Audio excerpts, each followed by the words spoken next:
Today, we will learn some more strategies for comparing fractions. So let's consider this problem. Micah ran 4/5 of a mile. Allison ran 3/5 of a mile. Who ran farther, or did they run the same distance? Explain. So you might be thinking, well, I already know this one. I could compare these fractions. I know in my head that 4/5 of a mile is greater than 3/5 of a mile. But let's prove it. If I had a diagram and I broke it up into fifths, right? Each of these is showing one whole broken into 5 equal pieces. So in the first part, I drew 4/5. I would shade in 1, 2, 3, 4 of the pieces. And then if I wanted 3/5, you'd shade in how many? 3 of the pieces.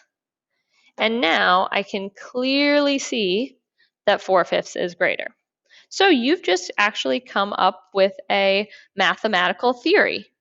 You've realized that when fractions have the same denominator, the one with the blank numerator will be greater. I just gave it away. The one with the greater numerator. And that is actually going to be really helpful as we compare fractions, because now you know, as long as you give them the same denominator, which we can do very easily with the power of the equivalent fractions rule. As long as you do that, then you'll be able to tell right away which one's greater. Okay, let's try another strategy. Let's look at this number sentence. It snowed 2/3 of an inch in Chicago. It snowed 2/5 of an inch. Sorry, typo. Give yourself a pat on the back if you caught the typo. 2/5 of an inch in Detroit. Where did it snow more? I want you to pause the video and try this one on your own. Come up with your number sentence, your diagram, and your conclusion. Play the video back when you're ready to see the answer. So I'm going to start with my diagram first. This one's broken up into fifths, so you should have made this your 2/5 drawing. And this one would be my 2/3 drawing. And I'll shade in 2 of the 3 pieces of the 3 equal pieces. Notice you had to make sure your whole was the same size. And now it's really easy for me to see which one's greater, so I can go back and write my number sentence. 2/3 is greater than 2/5. If you agree, give a woohoo. Okay, so you've come up with another mathematical theory. If fractions have the same numerator, then the one with the blank denominator will be greater. So this is actually going to be the one with the smaller denominator will be greater, right? And the reason for that is if you had 2 pieces, but they were thirds pieces, see, the thirds pieces are much bigger than a fifth piece. So you actually want the one with the smaller denominator, and it will be the larger fraction, the greater fraction. So that was a very interesting theory. And now we're going to put this all into practice.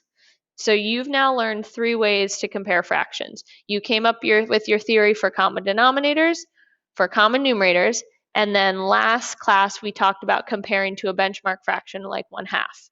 So let's solve this problem all 3 ways. Did you catch the typo there too? If you were watching really carefully, give yourself a pat on the back. That should have said ways. Okay, so the problem is in red. Read it with me. Destiny spent 2/5 of her money at a football game. Jasmine spent 6/10 of her money at a clothing store. Who spent less of her money? So we'll underline the question, who spent less of her money? You got to figure that out. Now it's asking, which fractions are you asked to compare? We're being asked to compare 2/5, and we're being asked to compare 6/10. So right now, it might not be that easy for me to know clearly in my head which one's greater and which one's less. right? If I'm trying to picture 6/10, I kind of can picture, I like to picture sometimes a circle. I know we were doing rectangles before, but if I'm picturing a circle, 1, 2, 3. Okay, so this is I'm trying to make these pieces as even as possible. It's hard to do when you're just freehanding it. And then I want to shade in 6 of those. So I'd shade in 1/2 and a little bit more. Okay, so there's and then if I'm doing 2/5, let's see, I split this up into 1, 2, 3. I tried to make those as even as possible. Again, it's hard when you're freehanding, but then I shade in 2 of those. I don't know. Okay, so I'm thinking maybe 6/10 is greater, but I want to prove that, right? Okay, let's prove it. So one strategy would be to find a common denominator, and for this we use the power of the equivalent fractions rule. We'll take 2/5, but we don't want it to have a denominator of 5. We want it to have a denominator of 10. So you have to think, okay, I multiplied 5 times 2 to get to 10. So what am I going to do to 2? Whatever I multiply in the denominator, I also multiply by in the numerator. 2 times 2 would give me 4. So now I know that 2/5 is equal to 4/10. Well, now it's going to be easy for me to compare, right?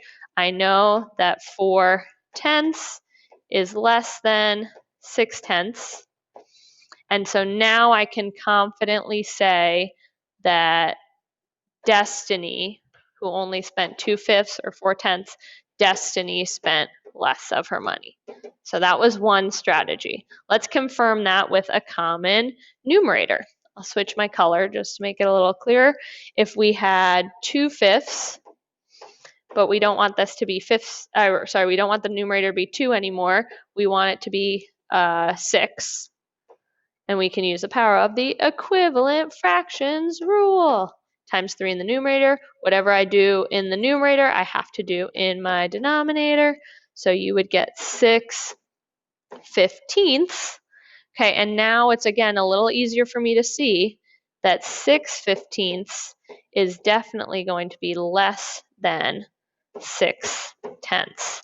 So again, we've just proven that Destiny spent less, or you could compare it to a benchmark fraction. Just I'll do it one more way just to really prove it. Normally, you'll only have to do one of these ways. I just wanted to show you all 3 as we're learning them. So I could say, well, 2/5 is a little bit less than 1/2, right? Because I know 2/4 would be exactly 1/2, so 2/5 is a little bit less than 1/2. And then I know that 6/10 is, is it greater or less than 1/2? It's a little bit greater than 1/2. In fact, it's 1/10 greater because 5/10 would be exactly 1/2. So now that I have those comparisons, I could now conclude that 2/5 must be less than 6/10. So all 3 strategies for comparing fractions. As you go along, you're going to decide, depending on the problem, which strategy is going to be the easiest for you to do.